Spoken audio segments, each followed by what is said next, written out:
तो जय हिंद everyone, welcome back to the YouTube channel of race IAS. आप सभी का एक बार फिर बहुत बहुत स्वागत है हमारे इस यूट्यूब चैनल पे। Let me open the chats.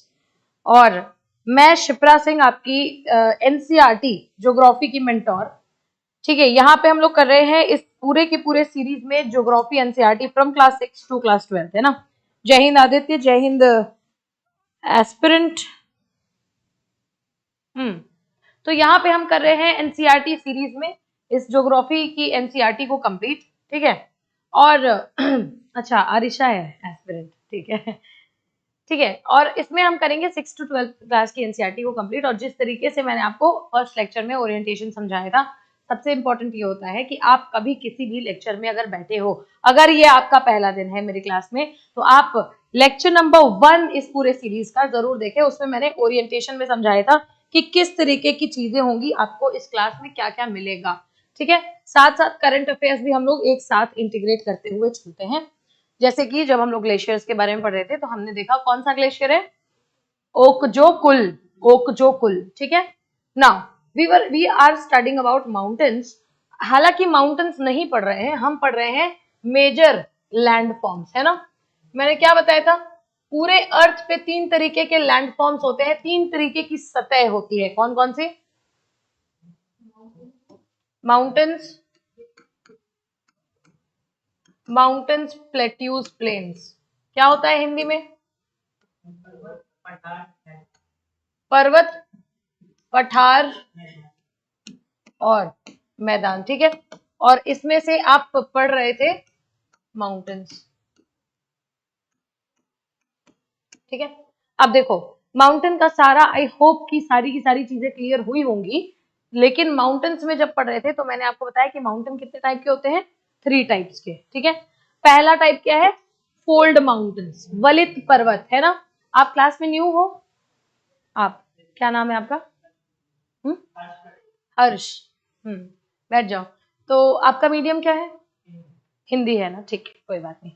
तो गुड मॉर्निंग एवरीवन। आप सभी जानते हैं कि स्ट्रीक 6, क्यों streak 6, what does that mean? तुम्हारी, लेकिन मेरी 8वीं है।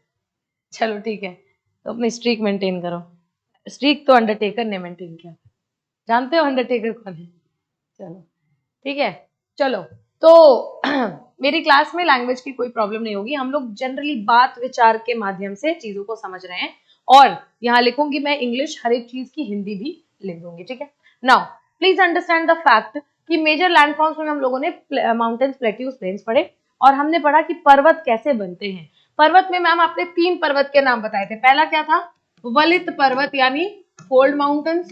दूसरा था ब्लॉक माउंटेन्स, ठीक है, और भ्रंशात पर्वत कहते हैं, भ्रंशात पर्वत।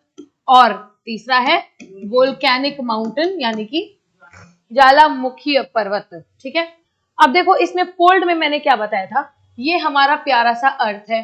और अर्थ का सबसे ऊपर वाला लेयर क्या होता है? क्रस्ट। ठीक है, पृथ्वी की पपड़ी, सतह। तो हम जिस सतह पे खड़े हैं उसके ठीक नीचे कुछ प्लेटें हैं, कोई बहुत हार्ड सरफेसेस हैं, उनको हम क्या कहते हैं? प्लेट्स। और ये प्लेट्स जब आपस में टकराती हैं तो कुछ ना कुछ बनता जरूर है। अब चाहे खाड़ी, खाड़ी नहीं घाटी, सॉरी, हाँ कल मैं ये चीज थोड़ा सा सुधारना चाहूंगी। कल कानपुर के एक बच्चे ने लिखा था कमेंट में कि मैम घाटी होता है, तो जी हाँ बिल्कुल घाटी होता है, वैली मतलब घाटी होता है। हमने शायद खाड़ी लिखा था, ठीक है, स्लिप ऑफ माइंड। चलो, तो चाहे घाटी बन रही हो, चाहे पर्वत बन रहा हो, चाहे कोई भी लैंडफॉर्म बन रहा हो, लेकिन टेक्टोनिक मूवमेंट्स के कारण क्या होता है, कोई ना कोई चीज क्रिएट होती है हमारे सतह पे। We will be shocked to understand कि हम जिस सतह पे खड़े हैं, जो हमें लगता है कि एकदम ऐसे हम खड़े हैं और एक दिन अचानक से भूकंप आ जाता है तो पृथ्वी का सतह ऐसे ऐसे ऐसे ऐसे हिलने लगता है, ऐसा नहीं है। This is always moving. Earth के सरफेस के नीचे मैंने आपको बताया था प्रोसेसेस कितने टाइप के होते हैं, 2 तरीके के होते हैं। ठीक है, एक होता है आंतरिक प्रोसेस और एक होता है बाह्य प्रोसेस। ठीक है, देखो कोई घबराने वाली बात नहीं है, ये जिसका आज पहला है क्लास उसके लिए, वो हम लोग ऑलरेडी कुछ चीजें पढ़ चुके हैं, लेकिन मेरी क्लास में कनेक्टिविटी होती है, समझ में सब आएगा। आंतरिक प्रोसेस मतलब जमीन के नीचे जो चल रहा है, और बाह्य प्रोसेस मतलब जमीन के ऊपर। जमीन के ऊपर क्या चलता है, कटाव, है ना, यानी इरोजन। मैंने यहाँ इतनी सारी मिट्टी रखी और यहाँ से हवा आती है, मिट्टी को बहा ले जाती है, ये पर्वत जो है इसका layer by layer, layer by layer उड़ते जा रहा है। वहीं पे क्या होता है एक दूसरा प्रोसेस, डिपोजिशन। तुम हिंदी मीडियम के हो, मैंने इसीलिए तुमने निक्षेपण। डिपोजिशन होता है इसी का उल्टा, कि यहां से जो है हमने मिट्टी को बहा लिया, वहां से वापस से हवा और पानी के माध्यम से मिट्टी सतह पे आती है, तो ये इरोजन होता है, डिपोजिशन होता है, इरोजन होता है, डिपोजिशन, यही तो है एक्सटर्नल प्रोसेस। और इंटरनल क्या है, प्लेट्स के मूवमेंट्स। तो हमने देखा कि प्लेट्स जब मूव करते हैं तो इस तरीके से आप देख रहे हैं, जब दोनों प्लेट एक दूसरे में टकराएंगे फुल फोर्स के साथ, है ना, ये बीच में गैप होता नहीं है, मैंने बस आपको दिखाने के लिए दिया है। ये देखो, जब आपस में टकराते हैं बहुत ज्यादा फोर्स के साथ और इमेंस हाई प्रेशर के साथ, तो क्या होता है, ये यहाँ पे हमारे एक मतलब बेंट क्रिएट होता है। इस बेंट को देखो, यहाँ पे एक बेंट क्रिएट हुआ, तो जहां बेंट क्रिएट होगा वहीं पे उसके जस्ट बगल में एक जो है घाटी भी तो तैयार होगी ना।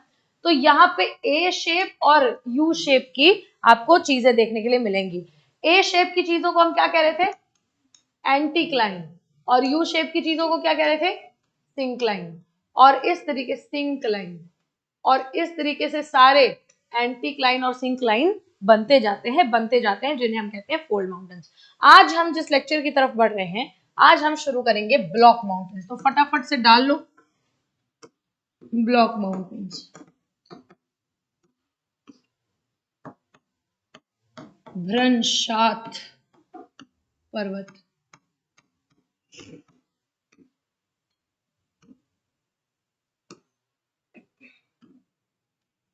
Block mountains.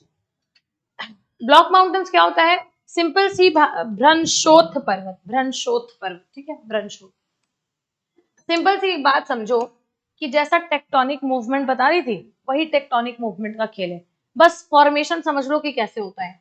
हुआ क्या कि ये एक प्लेट थी, ठीक है, और इस प्लेट में दरार आ गई बीच में से, ठीक है, इस तरीके की। इस दरार को या तो आप क्रैक बोल सकते हैं, है ना, या तो आप इसको फॉल्ट बोल सकते हैं, या तो आप इसको भ्रंश बोल सकते हैं, है ना। भ्रंश, क्रैक, फॉल्ट एक ही मीनिंग है। अब होता क्या है कि क्योंकि दरार तो आ चुकी है और टूट चुका है, ये this is similar like a brick, एक ईंटे की तरह, एक ईंटे को गिरा दो वो टुकड़ों में टूट गया, लेकिन आप उसको अभी भी जोड़ करके रखे हुए हो। अब अगल बगल के प्रेशर के कारण क्या होता है, ये लोग आपस में कॉन्ट्रैक्ट होने लगते हैं, सिकुड़ने लगते हैं, ठीक है।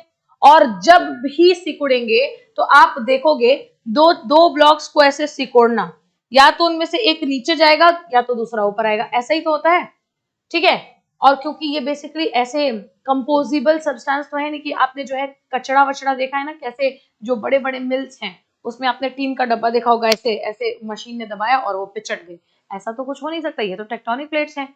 तो होता क्या है कि आप देखिए ऐसे ही टेक्टोनिक प्लेट्स होते हैं जिनमें दरार आती है और अगल बगल के हाई प्रेशर के कारण ये आपस में सिकुड़ने लगते हैं।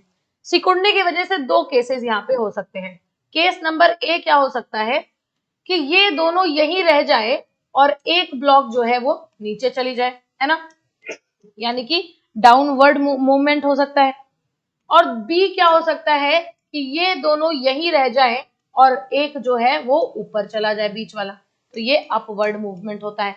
तो बात को मेरी समझना कि इस पूरे, दिस इज बेसिक साइंस, इस पूरे मूवमेंट में जो ब्लॉक नीचे आया, है ना, तो जो ब्लॉक नीचे आए वहां पे ये हॉलो क्रिएट हो गया ना, एक तरीके का, एक तरीके की घाटी दिख रही है कि नहीं दिख रही है, घाटी भी है। और दूसरी चीज, ये दोनों तो अब ऊपर से हमें दिखाई दे रहे हैं, है ना, अलग अलग दो, तो ये कहीं ना कहीं अगर मानव यहाँ खड़ा है तो मानव को क्या लगेगा कि ये पर्वत है, और मानव अगर यहाँ यहाँ खड़ा होकर के कहीं यहाँ देख रहा है तो उसको लगेगा दो पर्वत उसके बीच की घाटी है। एक तो ये हो गया, और एक ये हो गया कि आप यहीं खड़े हो और ये बेसिकली आपकी, सॉरी, आप यहीं खड़े हो, ये बेसिकली आपकी सतह है और आपको एक ही पहाड़ दिख रहा है। यही तो दो पॉसिबल केसेस होंगे। और हमेशा याद रखना कि ऐसे मूवमेंट्स में इसका थोड़ा सा फिगर अच्छे से बनाओ क्योंकि इसमें लेबल करना पड़ेगा, ठीक है। केस ए, केस बी, ठीक है। और हमारे पास इनिशियली जो ब्लॉक था ऐसे था, उसमें आई फॉल्ट लाइन, तो उसका एक केस ये बना, एक केस ये बना, ठीक है। अब फटाफट लेबल करो, फॉल्ट लाइंस, ब्रंच, ठीक है, ब्रंच ही कहते हैं ना, ब्रंच हो कहते हैं, ब्रंच, ठीक है, ब्रंच, ओके। तो ये फॉल्ट लाइंस क्रिएट होती है। केस ए क्या बनता है,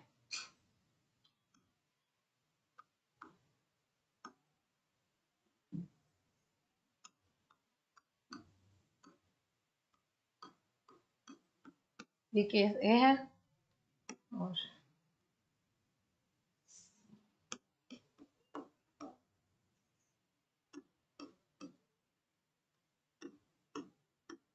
ये केस बी है, ठीक है। अब केस ए में क्या हो रहा है, अपवर्ड मूवमेंट हो रहा है, ऊपर की ओर मूवमेंट हो रहा है। ये छोटी छोटी चीजें जो मैं इंग्लिश में यहाँ लिख रही हूँ, जगह ना होने के कारण हिंदी में नहीं लिख रही हूँ, आप इसको लिखेंगे क्योंकि मैं इसकी हिंदी बोल रही हूँ। अपवर्ड मतलब ऊपर की ओर मूव कर रहा है, और इस अपवर्ड मूवमेंट में जो जो आपका बेसिकली एक मतलब आप समझो जो पत्थर ऊपर गया, जो पार्ट ऊपर गया, हम उसको क्या कहते हैं, होस्ट, होस्ट कहते हैं, ठीक है। और यही बनते हैं आगे चल करके क्या, ब्लॉक माउंटेन्स। इनको, होस्ट को भी हिंदी में भ्रंशोत्थ पर्वत कहते हैं, ठीक है, भ्रंशोत्थ पर्वत ही कहते हैं होस्ट को, ठीक है भाई। यहां पे हो रहा है डाउनवर्ड मूवमेंट,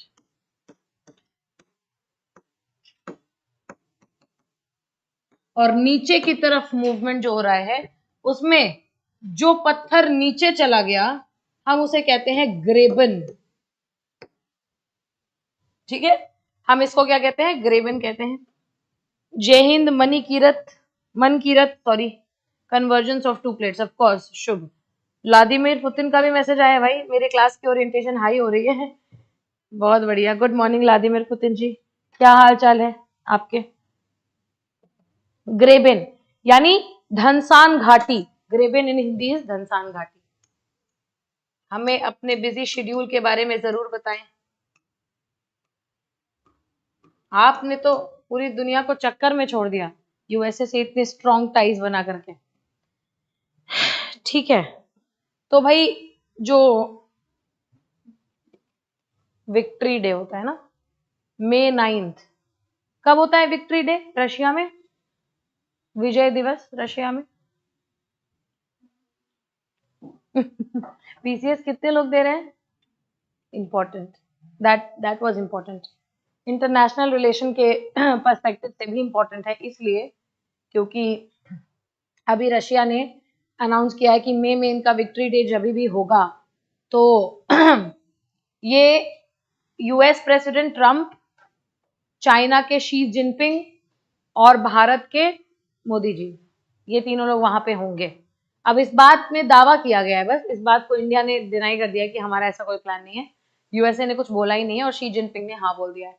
लेकिन अगर ये तीनों लोग वहां पे मिल जाते हैं अलोंग विद रशिया, तो एक बहुत बड़ा अलायंस बनने की संभावना है, ठीक है। तो चलते हैं आगे। तो धनसान घाटी, आपको समझ में आ रहा है ना, धनसान घाटी क्यों बोला, क्योंकि ये जब धंस रही है तो घाटी बन रही है। और भ्रंशोत्थ पर्वत क्यों बोला, क्योंकि भ्रंश के माध्यम से जब ये ऊपर जा रहा है तो भ्रंश बन रहा है, भ्रंश पर्वत बन रहे हैं, यानी कि ब्लॉक माउंटेन्स बन रहे हैं। तो ये पूरा का पूरा जो है आपका फॉर्मेशन है किस चीज का, ब्लॉक माउंटेन्स का। तो ब्लॉक माउंटेन्स के डेफिनेशन में जरूर से जरूर लिखेंगे कि they are created by the upward, और अभी इसको हिंदी में भी बोलूंगी, अपवर्ड और downward movements of plates due to their convergence, नहीं, plates after their convergence due to fault lines. ये है पूरा प्रोसेस। अब इसको हिंदी में लिखो लिखना कि दो या दो से अधिक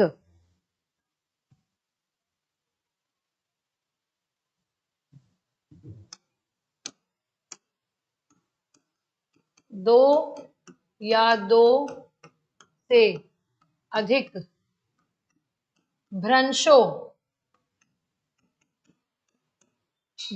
के कारण या फिर भ्रंशों के बीच, ठीक है, भ्रंशों के बीच की धरातल या धरातलीय सतह का नीचे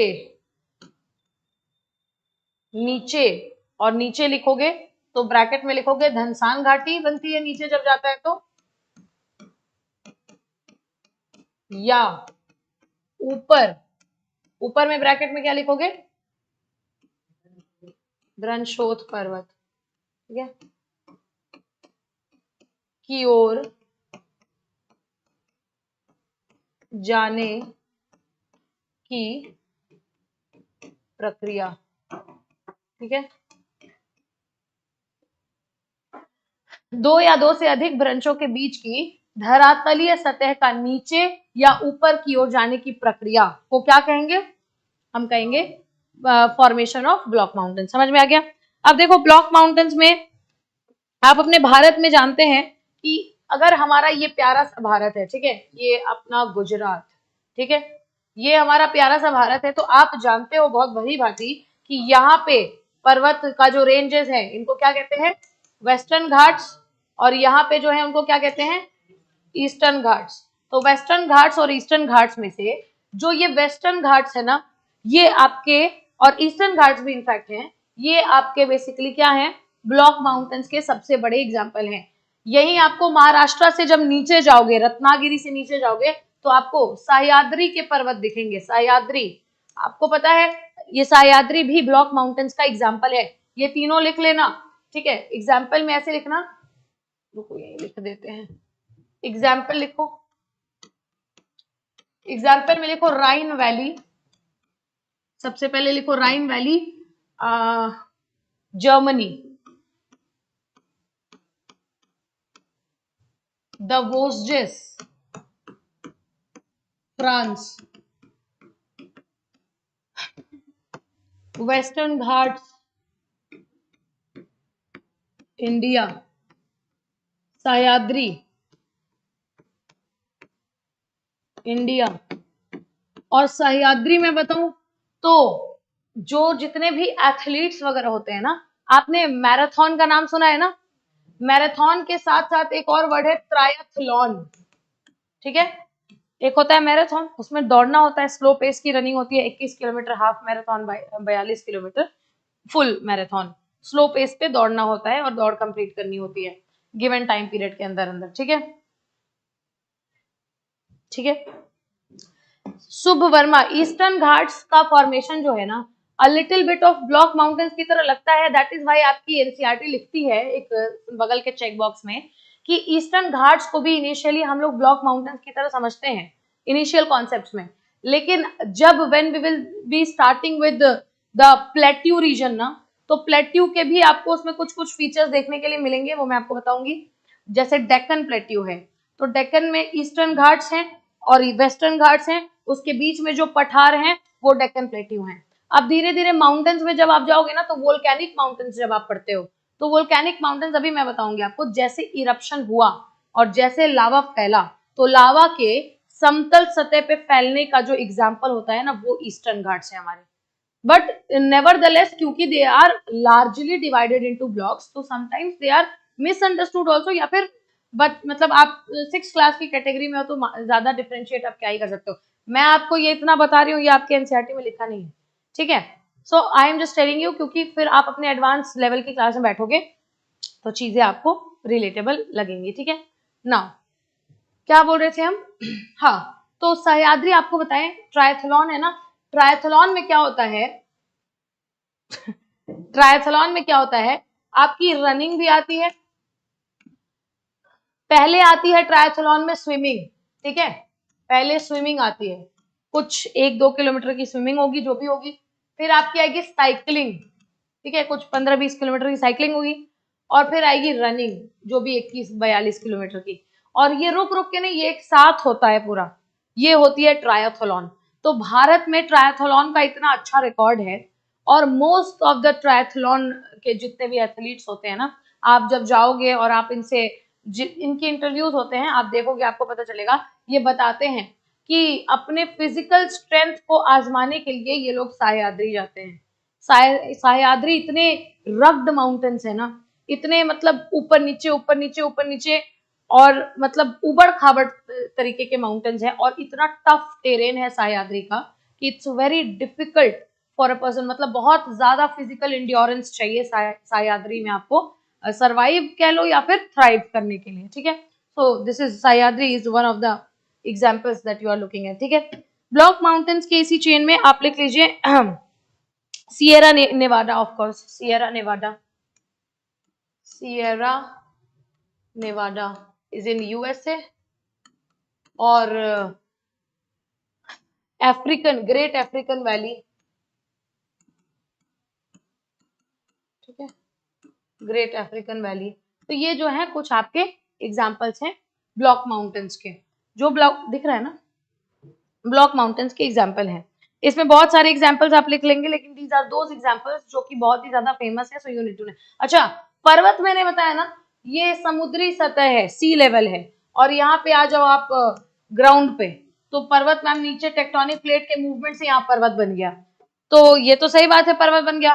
लेट मी टेल यू कि अंडरनीथ वाटर भी बहुत पर्वत होते हैं, समझ रहे हो, जितने सेडिमेंट्स इकट्ठा होते हैं। अच्छा, इसमें आपने एक फोटो देखी होगी, मैं आपको बता दूं, माउंट एवरेस्ट सबसे ऊंची चोटी है ना, माउंट एवरेस्ट कितना है उसका हाइट,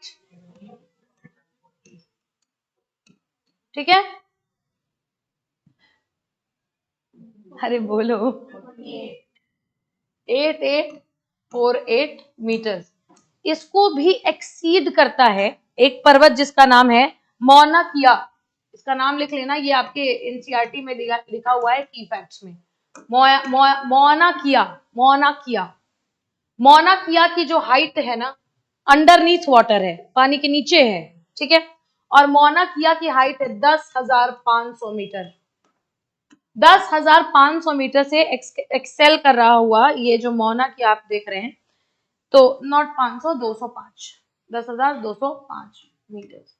और आप देखो ये जो माउंटेन आप देख रहे हो मौना किया, दिस इज वेरी सिग्निफिकेंट, क्योंकि आप सोचो कि हमारे यहाँ हाईएस्ट पीक किसको कहा जाता है, माउंट एवरेस्ट को कहा जाता है, लेकिन अब एजुकेशन सिस्टम चैलेंज हो रहा है, तो आप बोलोगे specifically highest peak above sea level is Mount Everest, but the highest peak is Mauna Kea ना, मौना किया, लेकिन कई लोग फिर इसमें भी डिबेट करेंगे कि ये हाईएस्ट थोड़े हुआ, ये तो डीपेस्ट हुआ। खैर नेवरदलेस ये सारे कुछ डिबेट्स हैं, but this is the key factor. तो आई होप समझ में आया ना ब्लॉक माउंटेन्स क्या होते हैं। अब देखो ब्लॉक माउंटेन्स के कुछ फीचर्स होते हैं, इनकी कुछ विशेषताएं होती हैं जो आपको पता होना चाहिए, ठीक है। अगर हम जीव और वनस्पति की बात करते हैं, ठीक है, इसको इरेज कर देते हैं, जीव और वनस्पति की बात करो, we are here talking about विशेषताएं, यानी फीचर्स, किसके फीचर्स, बोलो भाई, ब्लॉक माउंटेन्स के फीचर्स, ठीक है। ब्लॉक माउंटेन्स के फीचर्स में जैसे कि हमने फोल्ड माउंटेन्स के फीचर्स पढ़े थे ना, टूरिज्म होता है, क्या क्या होता है, हिल स्टेशंस बनते हैं, कोल्ड क्लाइमेट की वजह से टूरिस्ट अट्रैक्ट होते हैं, एडवेंचरस स्पोर्ट्स होते हैं। आपको बता दें कि ये जो ब्लॉक माउंटेन्स है ये बहुत ज्यादा अट्रैक्ट करते हैं, आप देखिए इनके यहाँ आपको मिलेगा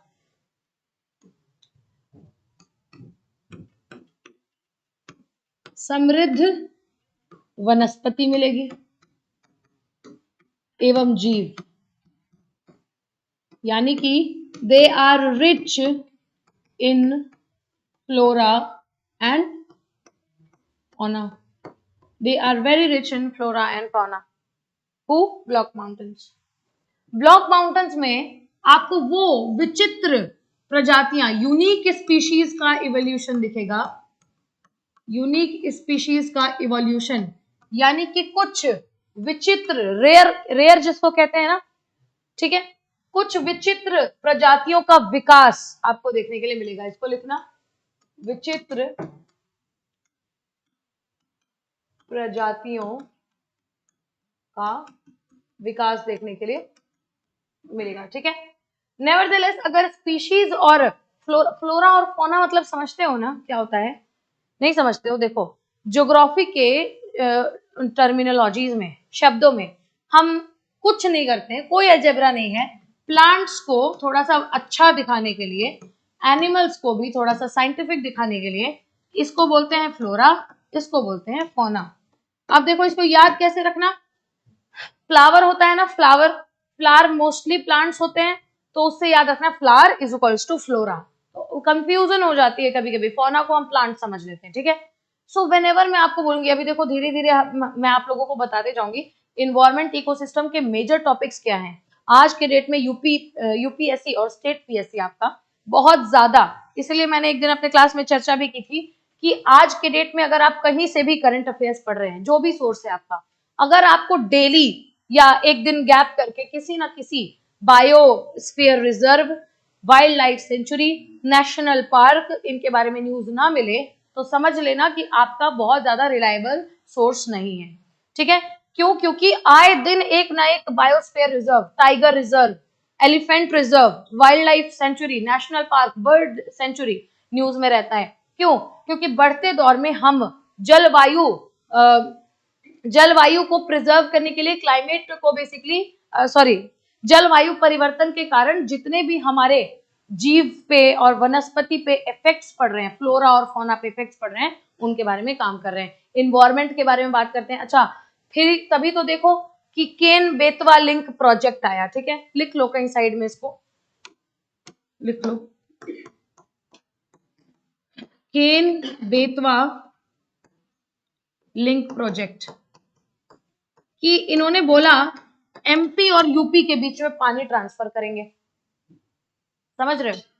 इन्होंने कहा कि केन नदी जो है ना, केन नदी से पानी ट्रांसफर करेंगे बेतवा नदी में। और बुंदेलखंड का जो एरिया है, आज बुंदेलखंड बहुत ज्यादा रिवोल्ट करती है कि हमें सेपरेट स्टेट बना दो, है ना, जैसे आपको तेलंगाना के लिए, जैसे आपको आजादी के बाद आंध्र प्रदेश के लिए देखने के लिए मिला। लोग लिंग्विस्टिक बेसिस पे बोलते हैं, बुंदेलखंड में भी भाषा के आधार पे बोलते हैं, कल्चर के आधार पे बोलते हैं, लेकिन प्रॉब्लम्स भी हैं। So anybody who is posted, कोई आप मान लो, आप इमेजिन करो कि आप एक सिविल सर्वेंट हो, मैं मतलब एक ट्रिक बता रही हूँ जो मैंने भी अपने लाइफ में फॉलो किया और मैं करती भी हूँ। जब किसी सब्जेक्ट में इंटरेस्ट ना आए ना, तो अपने आप को उस पोस्ट पे थोड़ा सा इमेजिन कर लो कि जहाँ पे जाना है तो कैसे इस चीज का यूज वहां करोगे। यहाँ पे अगर ये सारे करंट अफेयर्स पता है आपको, तो डेफिनेटली आपको बुंदेलखंड के बारे में पता रहेगा कि बुंदेलखंड में पानी की क्राइसिस होती है, लोगों को पानी की कमी होती है। क्यों? क्योंकि वहां के रिवर सोर्सेज जो है ना, थोड़े थोड़े आपके सूख रहे हैं। Now what's more important in this is कि केन बेतवा लिंक प्रोजेक्ट जो है, उसके बीच में पानी ट्रांसफर करने की बात की गई, चलो सब खुशहाल, बुंदेलखंड में पानी भी आ जाएगा, कोई बात नहीं। लेकिन इस पूरे प्रोजेक्ट को बनाने के लिए रिक्वायरमेंट जो दी गई, उसमें बताया गया 8 डैम कंस्ट्रक्ट करने पड़ेंगे। अभी आंकड़ा बढ़ भी गया होगा, मैं आपको 1-2 महीने पहले की बात बता रही हूँ, 8 डैम कंस्ट्रक्ट करने पड़ेंगे। तो डैम सरकार अपने सर पे तो कंस्ट्रक्ट नहीं करेगी, एरिया लगेगा ना उसके लिए। तो बीच में पड़ा पन्ना टाइगर रिजर्व, और पन्ना और टाइगर रिजर्व, टाइगर का आप सोच लीजिए प्रिजर्वेशन आज के डेट में कितना बड़ा चैलेंज है इंडिया में। हमने अफ्रीका से 2024 में कितने 26 26 हमने अफ्रीका से 26 टाइगर्स मंगाए, and you will be amazed to know कि 12 से 13 टाइगर्स मर गए। तो आप सोचो, एक तरफ हम अपने यहाँ पे टाइगर की पॉपुलेशन हम क्यों मंगा रहे हैं? हम मारने के लिए थोड़े मंगा रहे हैं, हम इतना बड़ा बड़ा एरिया दे रहे हैं। यहाँ पीलीभीत टाइगर रिजर्व बनी गया, पीलीभीत टाइगर रिजर्व से निकल करके बाघ गांव गांव में घुसाते हैं, लेकिन लोगों को शिफ्ट कर देंगे, बाघ को शिफ्ट नहीं करेंगे। इंपॉर्टेंट है हमें ऐसे मतलब प्रजातियों को सेव करना और सुरक्षित रखना। लेकिन यहाँ पे क्या हुआ, टाइगर रिजर्व है भाई, बहुत क्रिटिकल केस हो गया कि इनके कंस्ट्रक्शन के लिए आपको पन्ना टाइगर रिजर्व से बहुत ज्यादा एरिया, बहुत सारा डिफोरेस्टेशन, पेड़ काटे काटे जाएंगे, बहुत सारा लैंड एरिया डैम के कंस्ट्रक्शन में लग जाएगा। तो इन्वायरमेंटलिस्ट जो है वो धरने पे बैठ गए। ऐसे कैसे भाई? डेवलपमेंट अपनी जगह है, लेकिन डेवलपमेंट नहीं करना है हमें। आज के डेट में डेवलपमेंट हमारा गोल तो है नहीं। हमारा गोल क्या है? Sustainable development. हमें सिर्फ विकास नहीं करना है, हमें करना है सतत विकास। और इसीलिए विश्व के स्तर पे हमने 17 सतत विकास के लक्ष्य जो है लिए, 17 SDGs आप जानते हैं, सस्टेनेबल डेवलपमेंट गोल्स। तो आज एक प्यारा सा छोटा सा होमवर्क भी लिख लीजिए।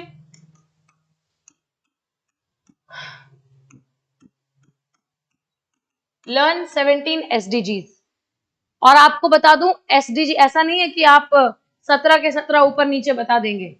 अगर SDG नंबर 1 जो है, मान लो एक SDG पॉवर्टी है, उसके बाद एजुकेशन है, उसके बाद हेल्थ है, तो वो उसके बाद ही आएगा, मतलब लाइन बाय लाइन इसको आपको।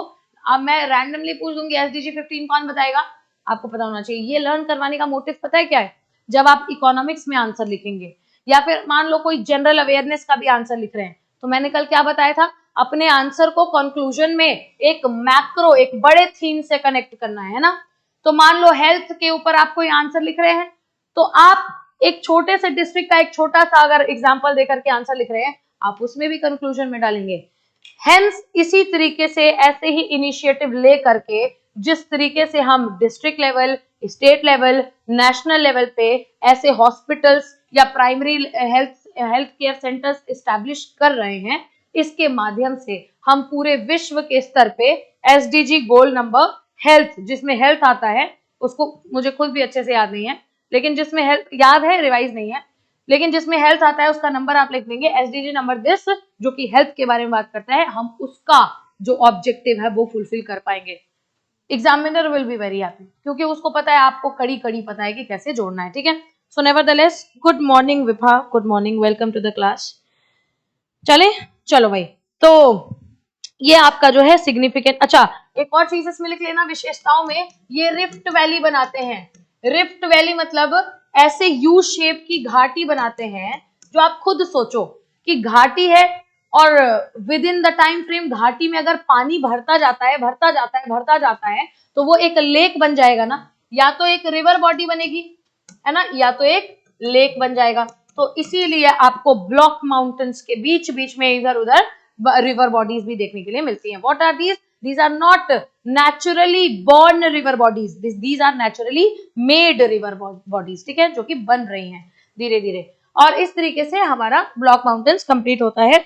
और ब्लॉक माउंटेन्स में आप कल्टीवेशन के बारे में फर्टाइल भी लिख लीजिए कि ये ब्लॉक माउंटेन्स और इसके आसपास की घाटी के जितने क्षेत्र हैं, ये खेती के लिए बहुत ही ज्यादा उपजाऊ है, ठीक है। आगे चलते हैं और देखते हैं माउंटेन्स की इसी श्रेणी में हमारा लास्ट एक माउंटेन है। पहले मैं आपको बताऊंगी एग्जाम्पल्स कुछ ये एग्जाम्पल्स है जिनसे रिलेटेड PYQs भी पूछे जा चुके हैं। फूजी जापान, किलिमंजारो कहाँ है? किलिमंजारो कहाँ है? हाँ हाँ हाँ, अफ्रीकाज हाईएस्ट पीक, सही बोल रही, अफ्रीका, ठीक है। क्रैक जैक, चलो चलें आगे, लिख लिया, ठीक है। नाउ नेक्स्ट इज, अब देखो, अब मेरी बात ध्यान से सुना, मैं तुमको एक बात सच बताऊं, with my own experience, I spent 2 sessions of geography during my preparation, 2 sessions geography के, और मुझे ये माउंटेन बिल्कुल पसंद नहीं आया, बिल्कुल समझ में भी नहीं आया। These are very boring topics, सच में मैं बिल्कुल एक्सेप्ट कर रही हूँ, लेकिन तब नहीं लगेगा जब या तो आपने सेल्फ स्टडी की हो, या तो आपने बेसिकली इस तरीके से पढ़ा हो कि भाई स्टेप बाय स्टेप आपको समझाया जा रहा हो। सो मेरी गलती क्या थी? आई eventually ended up sitting in advance level की क्लास, और उसमें पता नहीं क्या क्या हो रहा है, समझ ही नहीं आ रहा था। खैर, नेवरदलेस, आप अगर साइंस बैकग्राउंड से हो, आप अगर कॉमर्स से हो, या फिर अगर आप आर्ट्स से भी हो, तो बहुत बड़े महारथी नहीं हो। आर्ट्स वाले भी 12th के बाद भूल जाते हैं, आर्ट्स वगैरह 12th के बाद जनरली हम भूल जाते हैं। खैर, नेवरदलेस, तो मेरे कहने का मतलब ये है कि यहाँ पे आपको मैं बहुत बेस लेवल के कॉन्सेप्ट समझा रही हूँ, ठीक है, प्लीज इसको ध्यान से समझना। वोल्केनिक माउंटेन, ठीक है, तीसरा है, लेकिन वोल्केनिक माउंटेन को इस जितना इजी इसका नाम है ना, उतना ही इजी इसका एक्सप्लेनेशन भी है, लेकिन इसके नाम से थोड़ा सा ना बेसिकली डर लगता है। वोल्केनिक माउंटेन आ गया, उसके बाद इसी में अलग अलग पार्ट्स होते हैं इसके, शील्ड वोल्केनो, ठीक है, एल्क वोल्केनो, तो वो सब बाद में देखेंगे, वो सब अभी नहीं पढ़ना है, ये क्लास 6 की ज्योग्राफी आपकी। खैर अब देखो मेरी बात ध्यान से सुनो, ये हमारा अर्थ है और ये क्या है, पृथ्वी सतह। पृथ्वी सतह के ठीक नीचे वाला लेयर, उसके नीचे वाला लेयर मेंटल या कोर, पक्का, और ये कोर। अब मैं बताऊं होता क्या है ना, ध्यान से मेरी बात सुनना, स्पेसिफिकली थोड़ा सा आज मेंटल के बारे में अगर बात कर लें, तो मेंटल में आप जाओगे, मतलब मत जाना, 1000 से लेकर के 3000 डिग्री सेल्सियस तक का तापमान आपको मेंटल में देखने को मिलता है। और इतने हाई लेवल के टेम्परेचर, इतना हाई जो तापमान है ना, इसके वजह से होता क्या है, क्योंकि सब पूरा ये जो है रॉक से बना हुआ है ना, रॉक सॉलिड है ना, तो हमारा जो रॉक है ना वो मोल्टेन रॉक में कन्वर्ट हो जाता है, ठीक है। मोल्टेन रॉक मतलब पिघला हुआ पत्थर, ठीक है। और जब जो आपका क्रस्ट में प्लेट था, जो आपको प्लेट्स मिल रहे थे, हार्ड रॉक सरफेसेस मिल रहे थे, वो जब आप मेंटल में जाते हैं तो पिघले हुए रॉक सरफेस मिलते हैं। और जो पिघले हुए रॉक सरफेस हैं, प्लीज अंडरस्टैंड, कोई बहुत बड़ा इसमें लॉजिक नहीं है, इन पिघले हुए रॉक्स को ही आप कहते हो मैग्मा। मैग्मा सुना होगा ना, लेकिन समझ में नहीं आता होगा मैग्मा क्या होता है, लावा क्या होता है। कई लोग कहते हैं कि वोल्केनिक इरप्शन हुआ, विस्फोट हुआ और मैग्मा बाहर आ गया, ठीक है। अभी बताते हैं उसके पीछे राज क्या है, इसमें गलती क्या है, तुम लोगों को ये भी नहीं पता होगा गलती क्या है इस स्टेटमेंट में। तो मैग्मा जो है कुछ नहीं है, बस वही हार्ड सरफेस जो था रॉक का, वो पिघला हुआ रॉक क्या हो गया, मैग्मा हो गया। तो जब पिघला हुआ रॉक कहाँ पे, मेंटल में तैर रहा है, तो उसको हम कहते हैं मैग्मा। और फिर क्या होता है, ऐसा नहीं होता कभी कि ज्वालामुखी बनी होती है और उसमें से विस्फोट होता है, ऐसा कभी नहीं होता। एक आपकी ये सिंपल सतह जो होती है, सिंपल प्लेन सरफेस, यही होता है। लेकिन आप खुद सोचो कि ये पानी है ना, कुछ भी नहीं तो ये लिक्विड स्टेट में है, इसकी फ्लूइडिटी ज्यादा होगी ना, एक क्रैक में अगर इसको डालो, इसको ऐसे क्रैक में डालो, तो ये कहीं ना कहीं से रास्ता ढूंढ करके और बाहर निकलने की कोशिश करेगी। तो मैंने आपको क्या बताया, टेक्टोनिक प्लेट्स के बीच में हमारे क्रैक्स और फॉल्ट्स होते हैं ना। तो क्या करती है ये मैग्मा, कि ये मैग्मा उसी क्रैक, उसी फॉल्ट का माध्यम लेती है और उसके थ्रू जो पृथ्वी सतह है ना, पृथ्वी सतह पे आने की कोशिश करती है। और एक बार ये आ जाती है तो दो तरीके से बाहर निकलती है, ठीक है। एक तरीका आपका होता है विस्फोटक, जिसको हम क्या कहते हैं, एक्सप्लोजिव, कि एकदम फूट करके एकदम निकल गया है ना, एक्सप्लोजिव। और दूसरा होता है नॉन एक्सप्लोजिव, नॉन विस्फोटक कह लो या फिर जो भी, नॉन एक्सप्लोजिव यानी कि बस केवल ऐसे बुलबुले बुलबुले जो है ऐसे बस शांति से निकल रहे हैं। तो होता क्या है, ये प्यारा सा आपका पृथ्वी, ये अर्थ सरफेस है, इसके नीचे बहुत सारे प्लेट्स हैं, उसमें बहुत सारे ऐसे ऐसे फॉल्ट्स हैं, और यहाँ तैर रहा है आपका मैग्मा, ठीक है। तो मैग्मा कहाँ आने की कोशिश करेगा, मैग्मा ऊपर आने की कोशिश करेगा, और ऊपर ये वाला रास्ता, ये वाला रास्ता, ये वाला रास्ता कहीं कहीं से फॉल्ट और क्रैक लेकर के आ जाएगा आपके यहाँ पे, हाई प्रेशर और टेम्परेचर जो क्रिएट करेगा, उसके माध्यम से ये जो है फूट जाएगा। ये जो है एक पॉइंट, ये पॉइंट थोड़ा सा फूटता है तो क्या होता है, ये लावा आपका पूरा ऐसे ऐसे ऐसे ऐसे ऐसे ऐसे स्प्रेड होने लगता है, ठीक है। ये ऐसे ऐसे ऐसे ऐसे स्प्रेड हो रहा है। आप मुझे खुद बताइए, ये विस्फोट होता तो ऊपर से नीचे जाता ना, ऐसे ऊपर से नीचे जाते रहता जाते रहता जाते रहता, तो आपका जो है एंटीक्लाइन बन जाता, ठीक है। और लेकिन यही जब बहुत शांति से अगर ऐसे नीचे निकलता है ना, तो छोटे बेसिकली हाइट के पर्वत क्रिएट होते हैं। और पर्वत कैसे क्रिएट हो गए मैम, मैग्मा से। तो मैग्मा, यही मैग्मा जब आपकी धरती पे अर्थ सरफेस पे आ गया, तो इसी मैग्मा को हम लावा कह देते हैं। तो लावा मतलब कुछ नहीं, just magma on earth surface, समझ रहे हो।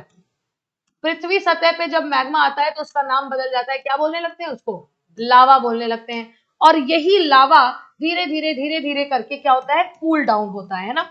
और कूल डाउन बनता है, कूल डाउन होता है तो क्योंकि है तो रॉक ही, तो हार्ड रॉक सरफेसेस बनते हैं। और ऐसे ही माउंटेन्स को आप क्या बोलते हो, वोल्केनिक माउंटेन्स, यानी कि ज्वालामुखीय पर्वत। बड़ी ना या छोटी लगा लेना, ज्वालामुखीय पर्वत, ठीक। How nice. मुझे भी किसी ने ऐसे एक्सप्लेन किया होता। लेकिन ट्रस्ट मी, आप अगर एनसीईआरटी लाइन बाय लाइन पढ़ोगे ना, आपको समझ में आएगी। लेकिन उसके लिए मैंने एक दिन एक कंडीशन बताई थी, वो फुलफिल होनी चाहिए। कंडीशन ये बताई थी कि आपको पता होना चाहिए कि आपका माध्यम क्या है ना।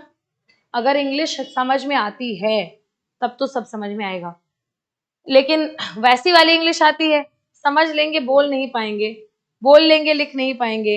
इंग्लिश मीडियम में पढ़े हैं तो इसलिए इंग्लिश हमारा मीडियम है, तो ऐसी इंग्लिश से नहीं चलेगा। मीडियम को बहुत स्ट्रॉन्ग करना पड़ेगा। मैं मतलब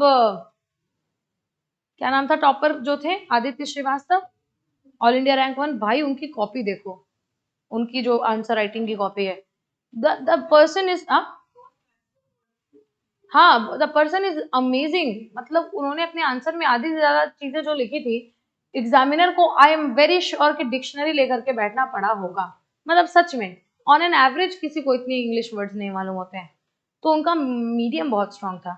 और कभी कभी क्या होता है कि हिंदी मीडियम में भी हम अंग्रेजी के शब्द को ही उस अपनी देवनागरी लिपि में लिख देते है ना, तो वो चीज गलत है। आप अपना मीडियम पहचानो। अच्छा, एक और चीज, कल मैंने आपको 3 लैंग्वेज मॉड्यूल के बारे में बताया था। देखो, तुमने सवाल ये पूछा था ना कि मैम पहले भी इंट्रोड्यूस हुआ था। देखो, कहने का मतलब क्या है कि 3 लैंग्वेज मॉड्यूल सबसे पहले इंट्रोड्यूस किया 1952 में, जब हमारी सरकार बन रही थी, जब हम एजुकेशनल रिफॉर्म्स जब शुरू कर रहे थे। तो इट वॉज वेरी एविडेंट कि पूरी जो नेहरू सरकार जो लीनियज थी ना उनकी, वो 3 मॉड्यूल तभी से सपोर्ट करते थे वो लोग, ठीक है। और सपोर्ट भी करते थे और ले भी आते थे। इसकी ब्रीफ हिस्ट्री है। लेकिन 1986 में हमारे पास जो एजुकेशनल पॉलिसी आई, उसके बाद जो शायद 2001 या 2005 कुछ ऐसे कभी नेशनल पॉलिसी एजुकेशन पॉलिसी आई, हर जगह आपको 3 लैंग्वेज। 1986 नहीं, 86 के बाद कब आई?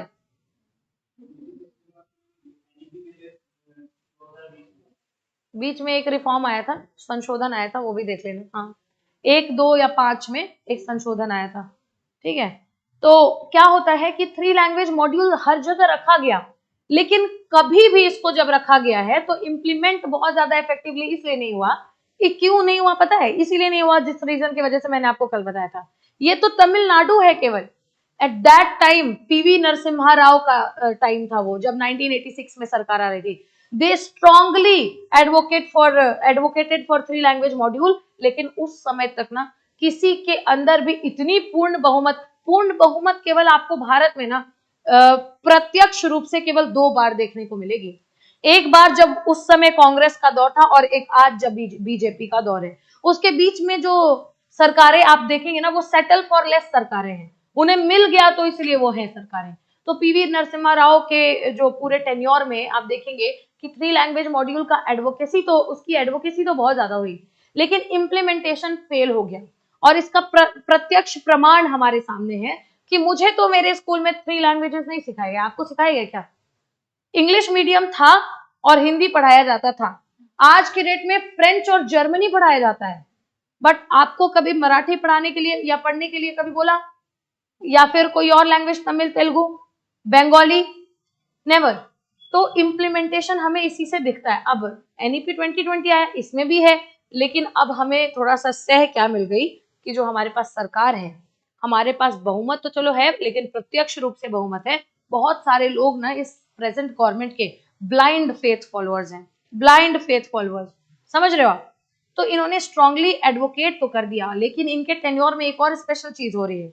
यूनेस्को ने भी रिकॉग्नाइज कर लिया 3 लैंग्वेज मॉड्यूल को। तो अब ये किसी से भी लड़ सकते हैं। बोलते हैं कि यूनेस्को ने भी तो अभी हाल फिलहाल में जो रिपोर्ट रिलीज की, उसमें बोला कि एजुकेशनल फ्रंट पे अगर आपको विकसित देश बनना है तो 3 लैंग्वेज मॉड्यूल ले आना पड़ेगा। तो आप मुझे बताओ, 2047 में विकसित बनना है ना, तो और यूनेस्को ने कहा है कि विकसित देश में एक क्राइटेरिया रखेंगे भाई 3 लैंग्वेज मॉड्यूल आपके एजुकेशनल सिस्टम में। तो नहीं रखोगे तो कैसे बनोगे? ऐसा नहीं है कि वो आकर के आपको बनने से रोक देगा, लेकिन कहीं ना कहीं एक ये कंट्रोवर्शियल टॉपिक बन जाएगा ना इंडिया के लिए। तो ये बात है। तो ये 3 लैंग्वेज मॉड्यूल जो है ना, थोड़ा सा कॉम्प्लिकेटेड इसका इम्प्लीमेंटेशन रहा है हमेशा से, ठीक है। Concept was there since 1952। Jawaharlal Nehru initially strongly advocated for this concept. लेकिन इंडिया है जहां हमने डेमोक्रेसी दी लोगों के हाथ में कि हर एक लोग अपने आप को रिप्रेजेंट कर पाएंगे अच्छे से, वहां आज ये डेमोक्रेसी ना हमारी मनमानी पावर हो चुकी है ना। मैं आपको बताऊं बहुत ही ज्यादा एक मतलब एक क्लियर कट केस बता रही हूँ। बांग्लादेश में हिंदू माइनॉरिटीज को परेशान किया जा रहा है, ये कितने लोगों ने न्यूज सुनी? सॉरी, सुना है ना? सबने सुना है भाई, सबने सुना है। तो जब बांग्लादेश में करीब अगस्त में शायद से शेख हसीना की सरकार जा रही थी ना, और हाँ अगस्त में जा रही थी, शेख हसीना की सरकार गई, मिलिट्री रूल आ गया, तख्ता पलट हो गया। और होता है क्या कि अगस्त में किसी ने बात नहीं की भारत में बांग्लादेश में हो रहे हिंदुओं पर अत्याचार, किसी ने नहीं। एक दो वीडियो सरफेस हुआ था, जगन्नाथ भगवान जो है ना, जो उड़ीसा में जिनका आप देखोगे मंदिर भी है, और भगवान जगन्नाथ की मूर्तियों को तोड़ते हुए कुछ लोग बांग्लादेश में नजर आ रहे हैं। ये तो प्रत्यक्ष प्रमाण है कि हुआ कुछ तो हुआ हिंदू माइनॉरिटीज के साथ। लेकिन मैं आपको बताऊं, डीयू में, एलयू में, बहुत सारी यूनिवर्सिटीज में जनवरी 2025 में आप देखेंगे अभियान शुरू हो रहा है। और वो लोग लेते हैं वो बड़े बड़े क्या कहते हैं उसको, बैनर्स, और बैनर पे लिखते हैं कि बांग्लादेश में हो रहे हिंदू माइनॉरिटीज के खिलाफ जो अत्याचार हो रहे हैं उसके खिलाफ हम आवाज उठाएंगे। कौन सी आवाज है ना? This is a straight forward, नहीं मिसयूज नहीं कहूंगी मैं, लेकिन एक्सटर्नल यूज ऑफ डेमोक्रेसी। जब उठानी थी आवाज तब तो तुम उठा नहीं रहे हो। और आज जब ये जो मैटर है थोड़ा सा देखो, मैटर कभी बासी नहीं होता।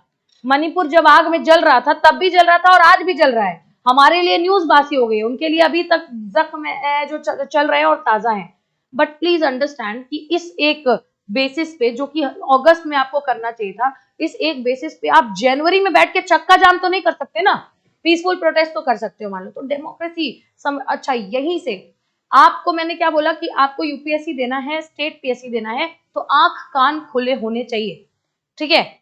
मतलब बिल्कुल मत समझना कि मैं ज्ञान दे रही हूँ, मैं बिल्कुल मतलब एक्सपीरियंस और एनालिसिस से बता रही हूँ आपको। आंख कान अगर खुले ना तो अच्छे से अच्छा क्वेश्चन आप टैकल कर सकते हो, क्योंकि आपके मेंस में सवाल पूछता है कि where at the instance where democracy is a weapon for the citizens of India या फिर citizen of a country, at the same time democracy also acts as a dangerous tool या फिर dangerous आप समझ लीजिए मशीनरी, वेपनरी।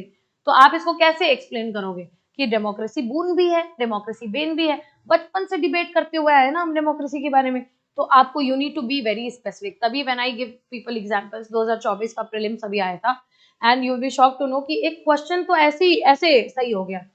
वो prelims देने के पहले I went to this mall, वो बड़ा वाला कौन सा मॉल है, लुलु मॉल है ना। और लुलु मॉल में क्रॉसवर्ड वाली जो दुकान है ऊपर, वो किताबों की, नॉवेल्स की। तो मैं पर्सनली नॉवेल्स की बहुत शौकिया हूँ। I find novels and I read it, I have so many novels. तो उसमें एक बाहरी डिस्प्ले कर रखा था, एक बहुत अच्छी किताब लिखी थी एस जयशंकर जी ने, इंडिया वाई भारत मैटर्स नाम था उस किताब का, ठीक है?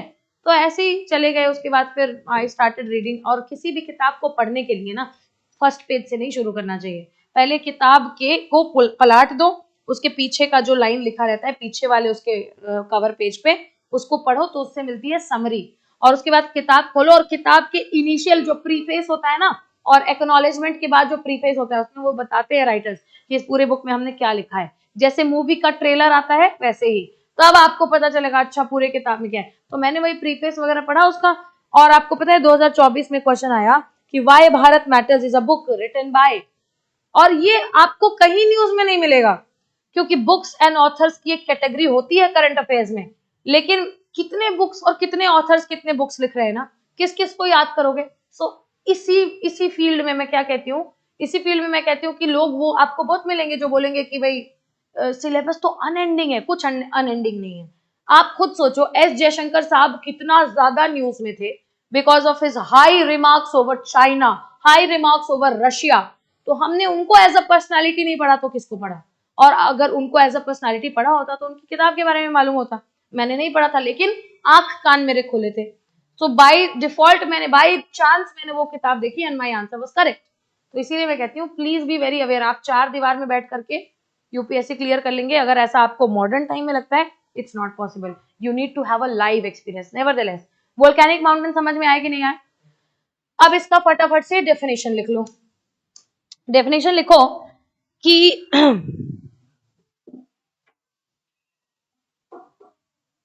हम्म,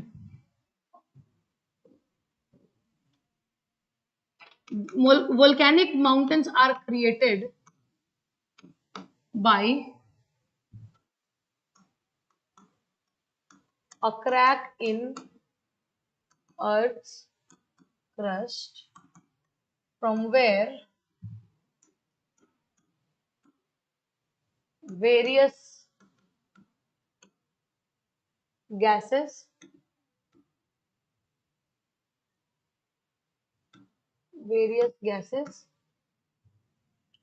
molten rocks, और molten rocks को ब्रैकेट में करके magma etc are emitted outwards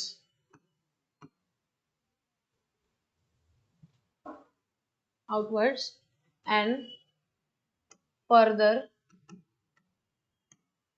cooled down on the earth's surface.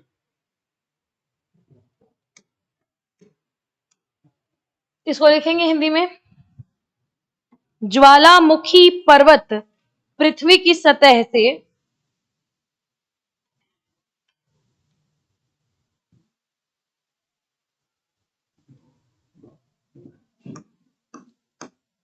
ज्वालामुखी पर्वत पृथ्वी की सतह से निकले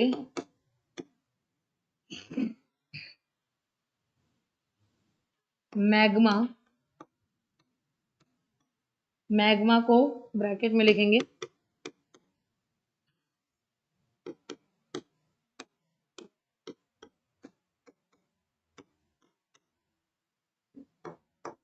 से बनते हैं, जो कि सतह पर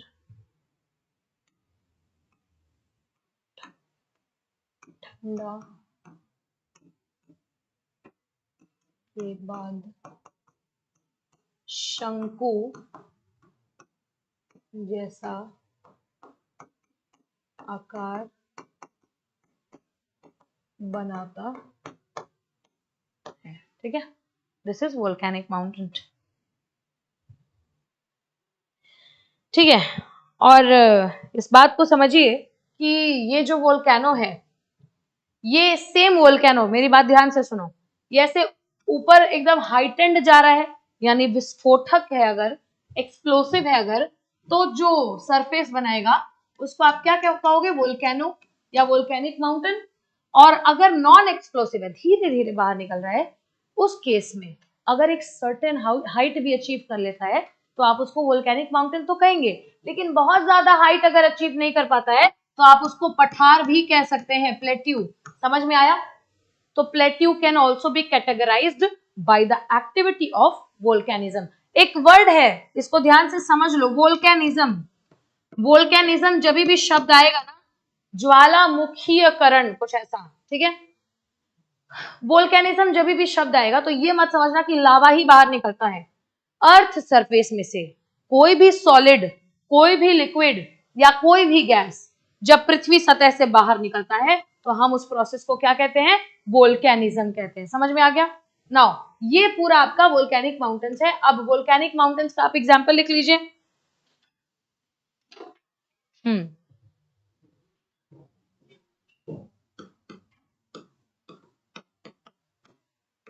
माउंट किलिमंजारो, अफ्रीका का हाईएस्ट पीक।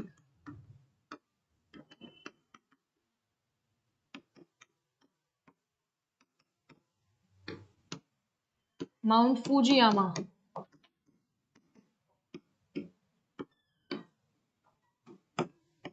जापान।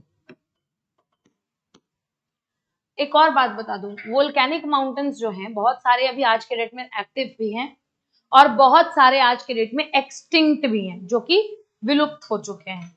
बस उनकी थोड़ी बहुत स्ट्रक्चर बाकी है, लेकिन उनके अंदर वोल्केनिक एक्टिविटीज एज सच नहीं हो रही हैं, या तो बहुत मिनिमल, बहुत कम हो रही हैं। उनमें से ही एक आपका है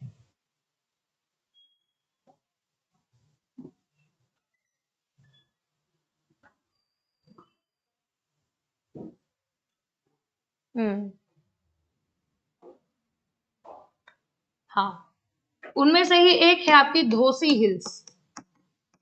धोसी हिल्स जो आपको देखने के लिए मिलेगी राजस्थान और हरियाणा के बॉर्डर के पास। और एक है, आप लिख लीजिए, अच्छा, धोसी हिल्स ये कौन सा है, ये बेसिकली इंडिया में है, उसको लिख लेना ऊपर, क्योंकि कंट्री भी लिख रहे हो, और इसको ब्रैकेट में करके विलुप्त लिख लेना, एक्सटिंक्ट जो है लिख लेना, ठीक है। देर आफ्टर एक हमारे पास एक और हिल्स है धीनो धार। धीनो धार जो है हमारे पास गुजरात में है, और ये भी सेम एक्सटिंक्ट की कैटेगरी में है। There after you also have barren island, not island, barren, barren hills. Barren hills ये हमारे अंडमान में, अंडमान जो कि मालदीव्स का हिस्सा है ना। सो रहे हो सभी, इतना बड़ा और इतना स्ट्रैटेजिक पार्ट तुम मालदीव्स को दे दोगे। अंडमान जो कि भारत का अखंड हिस्सा है ना। अच्छा, इससे ये करंट अफेयर्स मुझे याद आया। मुझे ये बात बताओ कि पोर्ट ब्लेयर का नाम सुना है? पोर्ट ब्लेयर, यस मैम, तो बताइए क्या है पोर्ट ब्लेयर? हाँ बताओ। हाँ किसका? अंडमान ना, अंडमान निकोबार का कैपिटल है पोर्ट ब्लेयर। लेकिन अब पोर्ट ब्लेयर का नाम चेंज हो चुका है, तो मुझे बताओ इसका नया नाम क्या रखा गया? ये इस साल का करंट अफेयर्स बहुत इंपॉर्टेंट है, और अगर पूछ देगा ना तो 5-5 रुपए सबसे लूंगी। क्यों दूं ऑप्शन? हाँ, श्री विजयपुरम, लिख लो भैया, पोर्ट ब्लेयर को श्री विजयपुरम बना दिया इन्होंने। ये पोर्ट ब्लेयर जो है ना, ये एक ऑफिसर थे, बॉम्बे मरीन के ऑफिसर थे। बॉम्बे में जो यूरोपियंस थे, उन्होंने एक मरीन खोला था अपना, जैसे मार्कोस वार्कोस नहीं होते हैं नेवी के, वो थोड़े कमांडो टाइप के, वैसे ही बॉम्बे मरीन थी, थोड़ी नेवी टाइप की सेना थी। बॉम्बे मरीन के एक बहुत जाबाज कैप्टन, ये मेरे अकॉर्डिंग जाबाज नहीं थे, लेकिन इनके अकॉर्डिंग ये जाबाज थे, और इनका नाम था ब्लेयर, शायद रिचर्ड ब्लेयर था या फिर कोई कुछ और ब्लेयर था, लेकिन ब्लेयर था। उन्हीं के नाम पे ये पोर्ट ब्लेयर नाम रखा गया है, और इसको हम कहते हैं गेटवे ऑफ अंडमान, है ना, गेटवे ऑफ अंडमान के नाम से भी इसको जानते हैं, पोर्ट ब्लेयर। चलते हैं आगे। तो ये हमारा अंडमान हो गया। अंडमान वाला आप जो है बैरन आइलैंड, हाँ लिख लिया आपने। एंड देयर आफ्टर हम आते हैं वोल्केनिक, इसके एंड पे एक छोटा सा टॉपिक हमारे पास दिखता है।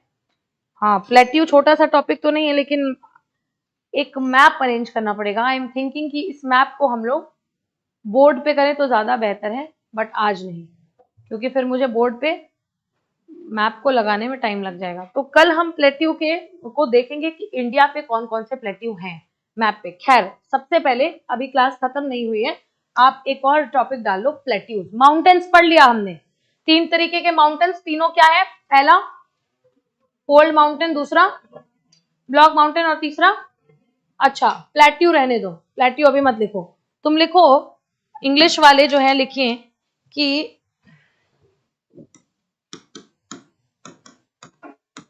with the help of suitable, ऐसे पेज पे जो वो मैं ले सकूं, पहले बता दे रही हूँ हिंदी में, on a page which I can get after the test. English में भोजपुरी भी आती है मुझे, और स्पेनिश भी आती है, लेकिन इस लेवल की नहीं आती है। With the help of suitable examples and diagrams explain the formation. देख रहे हो, आज पूरा क्वेश्चन सोच के आई हूं। Explain the formation and features of fold mountains. Fold mountains पढ़ाया है ना, फोल्ड माउंटेन्स। हर्ष आपको पता है तो आप लिखना, अदरवाइज कोई बात नहीं, ये इससे पहले वाली क्लास में पढ़ाया था, ठीक है। वो जब आप देख लेना, बैकलॉग्स कंप्लीट कर लेना, तब इसका आंसर आप लिख सकते हो। हिंदी में सुटेबल को हिंदी में क्या कहते हैं भाई? हाँ आदित्य, जैसे मैं लिखा करूं तुम तैयार रहा करो इसके अनुवाद के साथ, क्योंकि तुम्हें पता ही है पूछूंगी तुमसे मैं।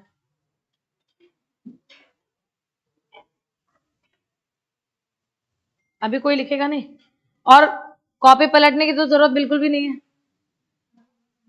With the help of suitable examples and diagrams, explain the formation and features of fold mountains. ठीक है, उपयुक्त उदाहरणों और उरेखों की सहायता से, ये डायग्राम ही लिखिए, उरेखों,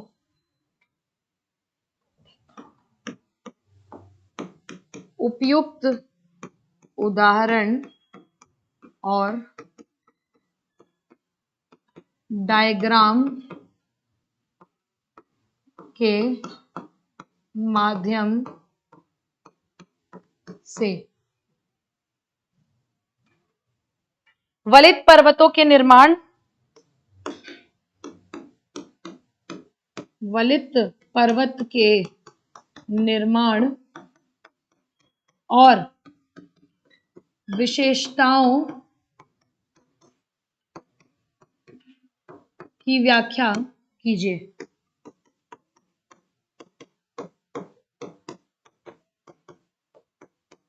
कीजिए की स्पेलिंग देख लेना। And you have 8 minutes to write this. 8 minutes, your time does not start now. सबने लिख लिया ना, हिंदी में भी इंग्लिश में भी, और सभी जो है अपना फोल्ड माउंटेन्स वाला नोट्स जो है बंद कर लें। तो मैं क्या करूं, इसीलिए तो आप नहीं आते हैं, आपके पेट में दर्द होता है या फिर कुछ भी होता है, इसीलिए तो हम क्यों ये कैमरा और ये बोर्ड और ये विकास सर क्यों है भाई, इतना खर्चा क्यों कर रहे हैं हम, ताकि आप घर पे बैठ के देख सकते। तो फटाफट से बंद कर लो, this is something I would not like, बंद कर लेना एकदम, ठीक है। And your time starts now, start writing. 8 minutes you have, 12:07 हो रहा है, आई विल पिंग यू। लिख क्यों नहीं रहे? तो फोल्ड से क्या समझते हो, हिंदी ही लिख दो उसका कुछ, एक वर्ड तो लिखो कम से कम। नहीं, द सेम क्वेश्चन, चलो।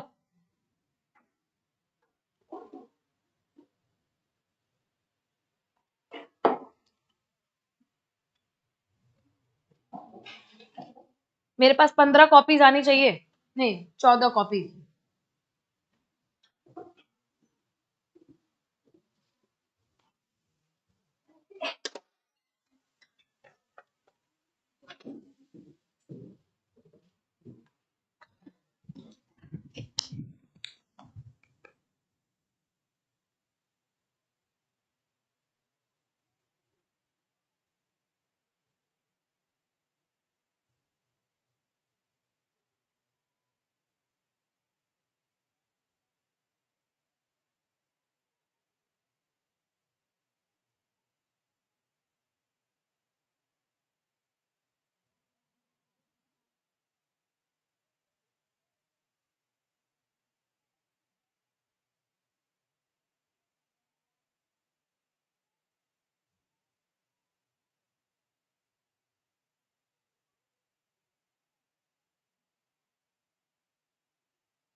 चैट की तरफ भी नजर घुमा लेना,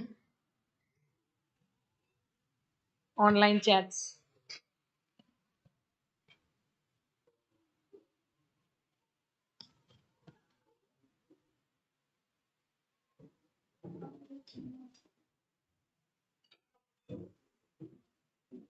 ठीक है, pens down, times up, pens down.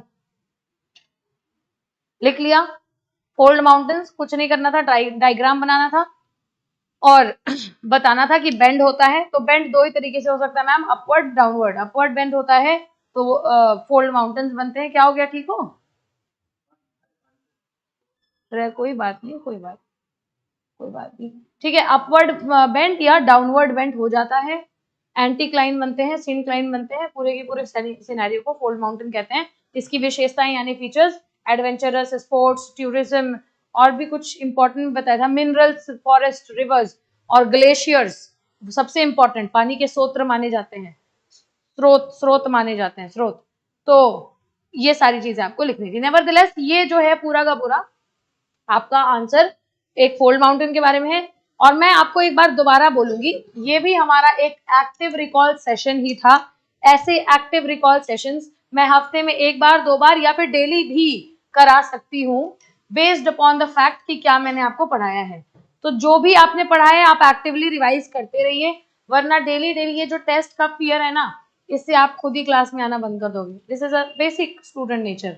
तो या तो आप आना बंद कर दो या तो आप जो है पढ़ना शुरू करो, ठीक है। और मैं चाहूंगी कि मैं जो रिक्वेस्ट करती हूँ डेली, एनसीईआरटी आप पढ़ रहे होंगे, अगर नहीं भी पढ़ रहे हैं तो उसके क्वेश्चंस को अटेम्प्ट कर रहे होंगे लास्ट में, है ना। अच्छा, जैसे हर्ष है वो आया, उसने मुझे दिखाया क्वेश्चन में कि एक कई सारे क्वेश्चंस होते हैं ना, सिंपल होते हैं कि name the different oceans of the world, ऐसे करके कुछ मान लो। उसमें आपको पूरी राम गाथा नहीं लिखनी है, आपको पूरा लिख करके नाम ही बस निकल जाना है। लेकिन आप वो भी नहीं लिखते हो ये सोच करके कि मुझे तो याद ही है, आप मन में एक बार बड़बड़ा लोगे लेकिन लिखोगे नहीं। ऐसा नहीं करना है। इफ आई एम सेइंग कि write it down, I am saying it for a reason. एक चीज आज आपको पता है, आगे आने वाले 10 दिनों 15 दिनों बाद कंफ्यूजन होगा, भूल जाओगे, लेकिन लिखा रहेगा तो याद रहता है, ठीक है। सो इसी के साथ आज की क्लास को वाइंड अप करेंगे, will conclude the class thereafter. एक पेमेंट पेंडिंग रह गया है मेरा, स्पीड आर, वो आप उसको जो है सुनिश्चित करेंगे उस पेमेंट को। Nevertheless on a light mode था ये। मिलेंगे कल दोबारा सेम टाइम पे सेम सेशन में डिफरेंट टॉपिक्स के साथ, और कल पढ़ेंगे प्लेट्यूज और प्लेन्स, और पढ़ करके जो है खत्म करेंगे देयर आफ्टर इंडिया साइज वगैरह। अच्छा, क्लास 6 की एनसीईआरटी अभी तक स्ट्रेच हो रही है, इससे घबराना नहीं है, क्योंकि जो भी टॉपिक्स आ रहे हैं उसको मैं बहुत विस्तृत रूप से जो है पढ़ा रही हूँ आपको। तो आप देखोगे कि यही सेम टॉपिक्स क्लास 8 में भी आएंगे, तो वहां आपको कोई एफर्ट डालने की जरूरत नहीं पड़ेगी, ठीक है। सो इसी के साथ I will wait for you tomorrow at the same